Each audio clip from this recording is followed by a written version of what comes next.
On the 27th of August, at 3 in the afternoon New York time, Rockstar Games will show the first real gameplay of Grand Theft Auto 6. You will not be able to watch it on YouTube. For 6 hours, the only place that footage exists is inside a Netflix subscription. Then, at 9 in the evening, it appears on Rockstar's own channel and on the game's own website, free for everyone. 6 hours. That is the whole product. Not the trailer. The waiting. No game has done this before. Not a console launch. Not a Call of Duty reveal. Not a Nintendo showcase. A publisher has never taken the most anticipated piece of video in the industry and rented out the right to see it first. And the interesting part is not that Rockstar did it. The interesting part is that you can work out, almost to the dollar, why it made sense. Start with what is actually confirmed, because most of what you have read this week is not. Rockstar's announcement says 3 things. The presentation is called Grand Theft Auto 6, an extended look. It premieres on Netflix on the 27th of August at 3 in the afternoon Eastern Time, and it arrives on Rockstar's YouTube channel and the official site 6 hours later, the same day. That is the entire official statement. 3 facts, no runtime, no description of what is in it. Netflix calls it a first-of-its-kind partnership. Rockstar has not used the word trailer once. That word choice matters because in more than 2 years of marketing this game, Rockstar has shown you exactly 2 things. 2 story trailers, both cut to music, both showing a world rather than a game. Nobody outside that building has seen Grand Theft Auto 6 being played. And there is a reason that matters more this year than last. This game was announced for 2025. Then it moved to the 26th of May, 2026. Then it moved again to the 19th of November. 2 delays, about 18 months of waiting. And in all that time, the only new thing anyone was given was a second trailer. An extended look is where that stops, which is exactly why 6 hours of it were worth buying. To understand the price, you have to understand the audience. And the audience here is not normal. In December 2023, Rockstar posted the first Grand Theft Auto 6 trailer on YouTube. In its first 24 hours, it was watched 93 million times. That broke the platform's record for a non-music video debut. The record it broke belonged to Mr. Beast at 59 million. And Mr. Beast is the most efficient machine for attention that YouTube has ever produced. Rockstar beat him by 34 million views with a trailer for a game that was 3 years away. The second trailer, in 2025, went out across every platform at once and did 475 million views in a day. Now hold that next to the thing being sold. Netflix is not buying a video. Netflix is buying the first appointment with an audience of that size, a specific afternoon, a specific hour, when tens of millions of people all want the same thing at once, and there is exactly one place to get it. You could not buy that audience with advertising. It does not sit still long enough. And Rockstar has already learned what happens when it does not own the moment. That first trailer was supposed to go out on the 5th of December. It did not. It leaked about 15 hours early, and the studio had to post the real thing a day ahead of schedule with the message that read, more or less, "Our trailer has leaked, so please watch the real version." The biggest video launch in the history of the platform started as damage control. 6 hours of exclusivity is what it looks like when a company decides that will never happen again. Here is a small story about how a fact gets made. Everyone covering this presentation tells you it runs about 20 minutes. That number is in headlines, in thumbnails, in every comment section. Rockstar has never said it. The number comes from a fan who opened a support chat on Netflix and asked how long the video was. Somebody on the other end, possibly a person, possibly an automated assistant, typed back, approximately 20 minutes. A screenshot of that chat became the runtime of the most anticipated video in the industry. It might well be right. 2 people with a decent record on Rockstar leaks said something similar earlier in the summer, so 20 minutes is a reasonable guess. But it is a guess, and it is worth watching how fast a guess became a fact, because that same laundry cycle is running on almost every number attached to this game. And notice why there was a gap to fill in the first place. Rockstar announced this with a written post. No interview, no press call, nothing anyone could ask a question at. When a company that size says exactly 3 sentences, the space underneath them does not stay empty. Somebody fills it. In this case, somebody filled it with a screenshot of a customer support window. We are going to go through those numbers one at a time. Some of them survive. Some of them fall apart the moment you open the actual document. To understand what 20 minutes means, you have to know what 5 minutes used to mean. On the 9th of July, 2013, Rockstar released the first gameplay video for Grand Theft Auto 5. It ran 4 minutes and 52 seconds. There was a narrator. There were no music video cuts. It showed 3 characters and switched between them in midair. It showed a car being customized, a store being robbed, a jet, a submarine, a tennis court, and it ended by putting 3 words on a black screen: Grand Theft Auto Online. That was the whole thing, under 5 minutes. And those 3 words at the end turned out to be the most important part of the video. The mode they teased arrived 2.5 months later, barely worked for its first few weeks, and then earned more money than the game it was attached to. And the internet lived off it for 2 months. People went through it frame by frame. People counted the cars parked in the background. Entire channels were built on nothing but that footage. 5 minutes was considered generous. So think about what it means that the same studio, for the same franchise, is preparing something 4 times longer, and that a streaming company was willing to pay to stand in front of it. So what actually fits in 20 minutes of Grand Theft Auto? If Rockstar follows its own habits, roughly 4 things. A world section, wide shots, weather, traffic, crowds, the part that sells the place rather than the game. A mission section, 1 or 2 scripted sequences played through, because that is how this studio has always demonstrated tone. A system section. This is the part that matters to anybody who plays these games seriously. How you get spotted, how you get away, what the police actually do now, how the world reacts to you specifically. And then the 4th thing, which nobody can predict, because there are whole areas of this game that Rockstar has never acknowledged in public.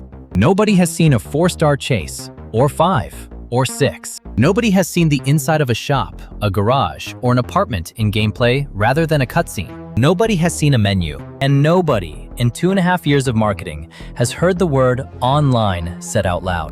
That last one is the tell. Grand Theft Auto 5 mentioned online in its very first gameplay video, 4 months before it launched. We are 3 months out from Grand Theft Auto 6, and it has not been mentioned once. Nobody has published what Netflix paid, not Netflix, not Take-Two. But one industry reporter, Tom Henderson, put it in a way you can check against arithmetic.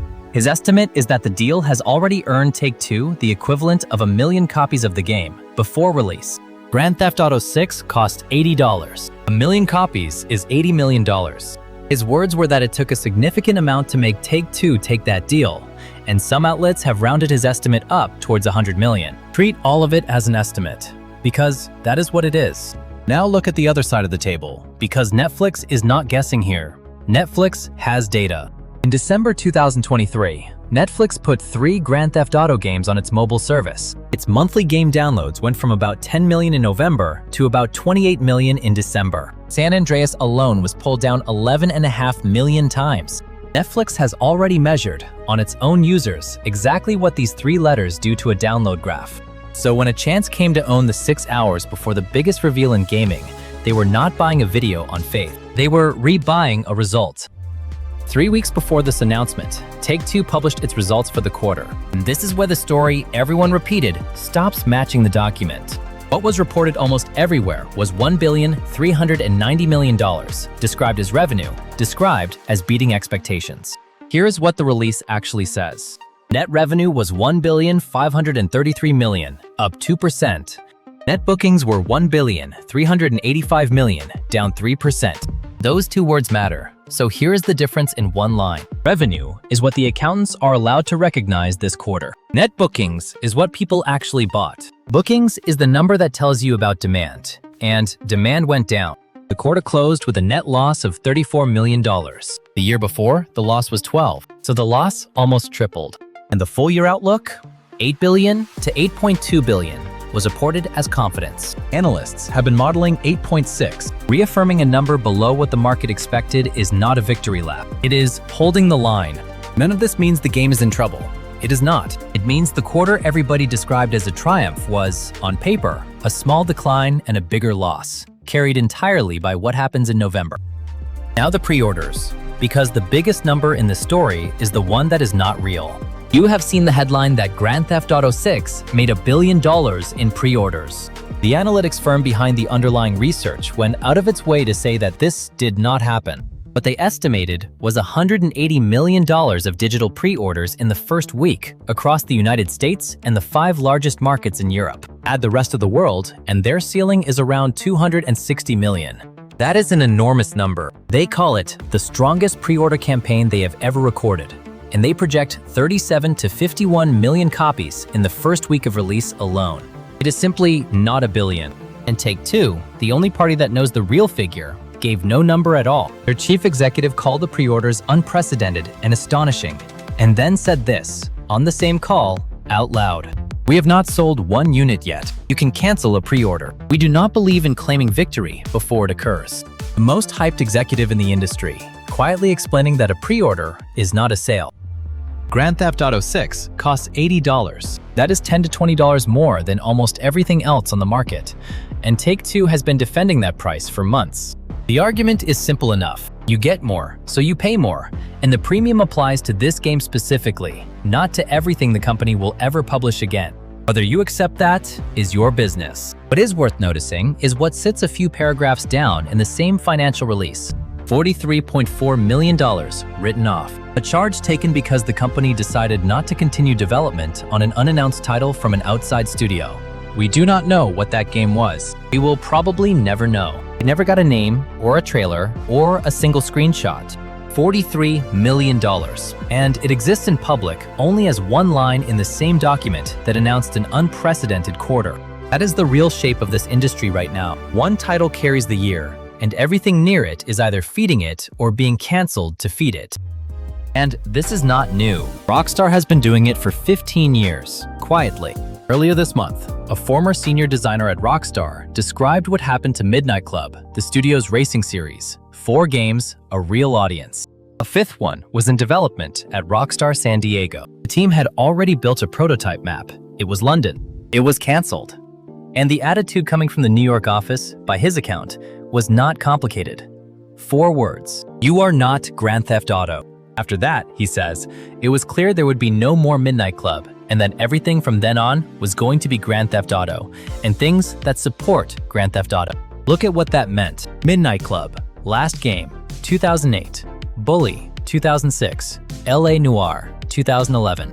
Then there is Agent A spy game set in the 1970s, teased in 2007, formally announced in 2009, and never released. It went through 5 major versions. A former developer says the people were gradually moved onto Grand Theft Auto 5. The trademark was quietly abandoned in 2018. 11 years of a game that no player ever saw. So when a streaming service pays for 6 hours of exclusivity on a piece of marketing, understand that this is the same logic, grown up. Everything bends towards the one franchise, even Netflix. And then, about a week before the paid premiere, somebody put it online for free. In the middle of August, 2 videos appeared claiming to show Grand Theft Auto 6 being played, along with what looked like the full map of Leonida. One of them is about a minute long. In it, one of the 2 protagonists walks out of a house by the water and shoots baskets on his own driveway. Rockstar has not confirmed anything. What Rockstar has done is send takedown notices, quickly, everywhere the footage appeared. And that is the part worth understanding. Because a company does not spend legal effort removing a fake. You only take down what is yours. The person posting it says they are doing it in protest because the game is digital only, and they say they intend to keep going.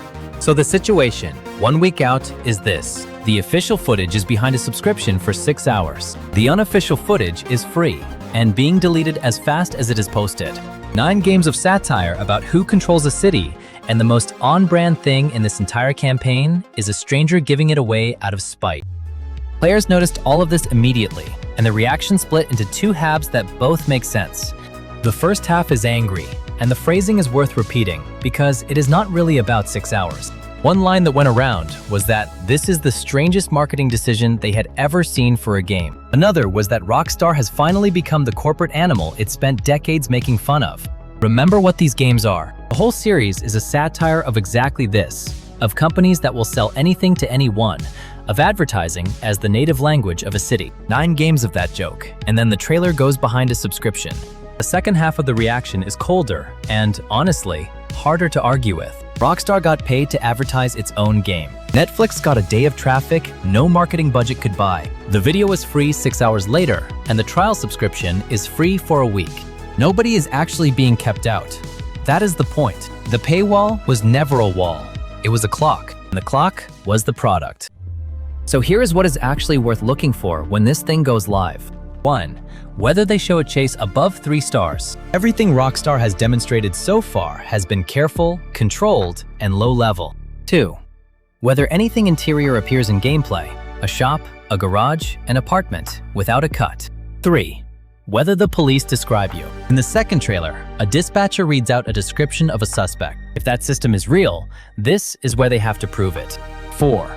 Whether the word online appears at all. 3 months from launch, it has not. 5. Whether it really runs 20 minutes, or whether a support chat wrote the headline for an entire industry. And 6. Whether the 19th of November is said out loud, on screen, at the end. This game has already moved twice. Everything else in those 20 minutes can be recut, rescored, or shown from a kinder angle. A date cannot. It is the only thing in the whole presentation that cannot be edited to look better than it is. And then, 6 hours later, all of it goes free on the same YouTube it was withheld from, which tells you what was actually sold here, not the footage, the waiting. Rockstar did not need Netflix to show you Grand Theft Auto 6. Rockstar needed somebody to pay for the 6 hours in which you could not see it.